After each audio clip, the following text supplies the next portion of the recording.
కంగారు పాటు నిర్ణయాలు చేయకండి.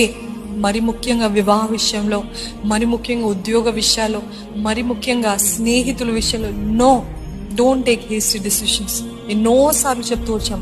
ఆ హేస్టీ డిసిషన్ ఇప్పుడు అది బాగానే ఉంటుంది, ఇప్పుడు బాగానే కనిపిస్తుంది, కానీ వెళ్ళగా వెళ్ళగా మనకి పెద్ద తంటగా మారుతుంటుంది. తర్వాత నా జీవితం ఇలాగ అయిపోయిందంటే it is our choice. God give us choice. He didn't force us. మనకిచ్చాడు దేవుడు నిర్ణయించుకునే శక్తి. నువ్వేం నిర్ణయించుకుంటావు అలాగే ఉంటుంది జీవితం. నువ్వు ఇది నిర్ణయించుకున్నావా, అదే అనుభవించు. నువ్వు మంచిది నిర్ణయించుకుంటావు, ఇప్పుడు కష్టం అనిపిస్తావు, కానీ వెళ్ళగా సుఖంగా మారుతావు. ఇప్పుడు సంతోషం కోసం చూస్తున్నావా, సంతోషించు. కొద్ది రోజులే, కొన్ని నెలలే, కొన్ని సంవత్సరాలే, కానీ వెళ్ళగా ఏడుపు వస్తుంది, కన్నీరు వస్తుంది. ఈరోజు అందుకనే దేవుని చిత్తము బాగా తెలుసుకొని అడుగు పెట్టండి. Quality choice, permanent change.